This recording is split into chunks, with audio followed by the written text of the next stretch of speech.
복에 대한 말씀 암송 기도와 암송 찬양. 신명기 1장 11절 말씀.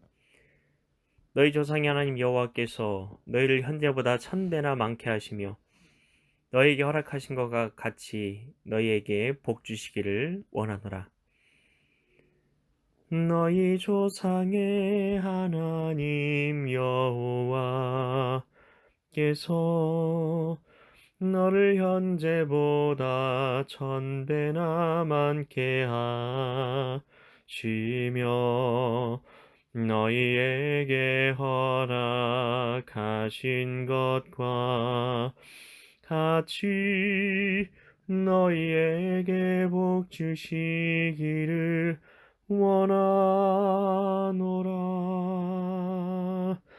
May the Lord the God of your fathers make you 1,000 times as many as you are, and bless you as he has promised to you. Bless you as he has promised you. Deuteronomy chapter 1 verse 11. 말씀 기도입니다. 하나님, 신명기의 시작은 이스라엘 백성들이 광야 생활을 한 지 40년 하고도 11개월 1일째 되는 때부터 시작합니다. 가나안 정탐꾼 사건으로 하나님에 대해 원망했던 모든 사람들이 다 광야에서 죽었습니다. 우리는 하나님이 너무 잔인하시다 생각할 수 있습니다. 하나님이 사랑이시고 자비이시라면 살려주시는 것이 당연한 것 아닌가 싶습니다. 기독교 교리에 대해 아는 사람이라면 그들은 다 지옥에 갔을 것 같습니다. 심판을 당한 거니까요. 정말 그럴까요? 그런데 잘 생각해보면요, 그게 아니라는 것을 알 수 있습니다. 이스라엘 백성들은 너무나 반복해서 하나님을 원망하고 불신하고 의심했습니다. 가나안 정복 전쟁은 하나님을 믿고 순종해야만 승리할 수 있는 것이었습니다. 여리고 성을 도는 것만으로 무너뜨려야 했는데 지금 그들의 믿음으로는 그런 순종은 기대할 수 없습니다. 하나님께서는 그들이 해달라는 대로 하늘에서 만나도 주시고 메추라기 떼를 몰아오셔서 매일 고기도 먹게 해주시고 옷도 신발도 하나도 낡지 않게 해주시기도 하고 반석에서 샘물이 터져 나오게도 하시고 싸움도 해보지 않은 그들을 통해 야만족인 아말렉과의 전쟁에서 놀라운 승리를 거두게도 하십니다. 이집트에서 엄청난 기적들을 경험하시게도 하고 홍해가 갈라진 것도 본 그들입니다. 하지만 소용이 없었습니다. 광야에서 그들이 40년을 있었다면 그들은 거의 살 만큼 산 것입니다. 하나님께서는 그들을 단번에 죽이신 것이 아닙니다. 서서히 죽게 하셨습니다. 왜 그렇게 하신 것일까요?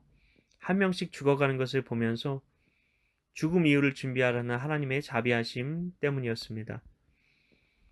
이스라엘 백성들은 충분한 시간을 가지고 진짜 가나안 땅에 믿음을 준비하여 들어갈 수 있는 기회를 얻었던 것입니다. 우리는 구약의 사람들은 당시 예수님이 안 오셨으니 천국에 못 갔겠지 라고 생각할 수 있겠지만 신학자들은 오신 메시아가 아니라 오실 메시아에 대한 믿음으로 천국에 갔다고 말하고 있습니다. 당시에도 복음은 있었습니다. 최초의 복음은 아담과 하와가 범죄한 직후에 주었습니다. 아담과 하와도 여자의 후손을 통해 오실 메시아를 통해 구원받게 된다는 것을 알았고 가족의 사건을 통해 피 흘림 없이는 죄사함이 없다는 것을 깨달았을 것입니다.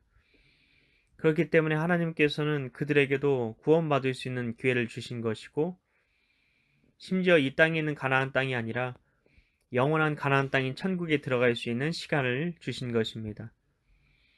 믿음을 가진 사람들은 이스라엘 백성들 중에 구원을 받았을 것이고 하나님의 말씀대로 광야에서 이집트에서 탈출한 모든 사람들은 자녀들만 남겨두고 다 죽음을 맞이하게 됩니다.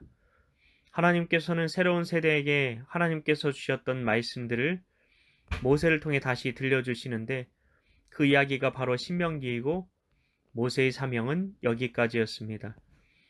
신명기에서 최초로 복에 대한 말씀이 나오는 것이 오늘 말씀입니다. 하나님께서는 모세를 통해 시내산에서 여정을 시작한 이야기부터 거슬러 올라갑니다. 왜냐하면 시내산에서 하나님께서 율법을 주시면서 시내산 언약을 맺으셨기 때문입니다. 하나님께서는 시내산에서 언약을 맺으신 이후에 약속하신 땅에 가서 그 땅을 차지하라 말씀하십니다.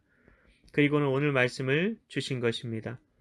오늘 말씀은 하나님의 축복으로 이스라엘 백성들이 가나안 땅에 들어간 수는 70명 정도였는데 60만 명 정도가 되었다고 말씀하시면서 한 가족에게서 민족이 될 만큼 많은 수의 사람들이 태어난 것이 바로 하나님의 축복과 은혜였음을 상기시켜 주시는 것입니다. 그런데 이스라엘 민족은 더 번성하게 될 것이었고 더 복을 받을 것이었습니다. 그렇기 때문에 모세 혼자 이스라엘 민족의 일을 처리할 수 없었던 것이고 동역자들을 세워주신 것입니다. 우리에게 하나님께서는 동역자를 세워주길 원하십니다. 동역자는 하나님의 축복입니다. 그렇기 때문에 일보다 사람이 더 소중한 것입니다. 항상 우리는 사람을 소중하게 생각할 수 있어야 합니다. 일보다 사람입니다. 왜냐하면 하나님께서 사람을 더 소중하게 생각하셨기 때문입니다. 하나님 나라는 사람 중심의 나라입니다. 하나님 나라는 백성이기 때문입니다. 우리는 하나님 나라를 하나님이 다스리시는 나라라고 하며 하나님의 다스리심에 초점을 맞춥니다. 물론 맞습니다. 그런데 하나님의 관점에서 보실 때는 하나님 나라가 백성이라는 것입니다. 백성 없는 나라는 없습니다. 그런데 나라가 없는 백성은 있을 수 있습니다. 이스라엘이 나라를 잃어버려서 디아스포라로 흩어져 있었어도 이스라엘 백성이라는 정체성을 잃어버리지 않았던 이유입니다.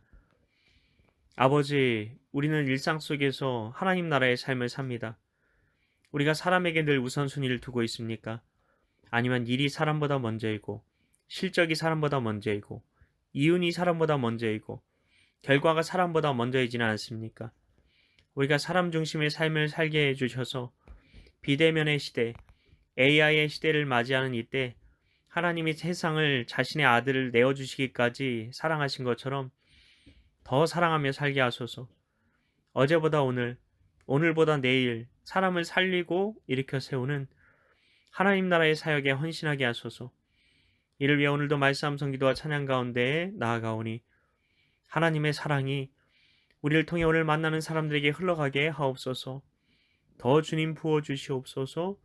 하나님의 사랑으로 우리 심령을 가득 채우셔서 그 사랑이 생수의 강처럼 세상 가운데 흘러나갈 수 있도록 세상 가운데 하나님 물이 바다를 덮은 같이 하나님의 영광을 아는 지식이 우리를 통해서 가득 흘러나갈 수 있도록 주여 우리를 사용하여 주시옵소서. 축복의 통로로 사용하여 주시옵소서. 믿고 감사드리오며 예수님 이름으로 기도합나이다. 아멘.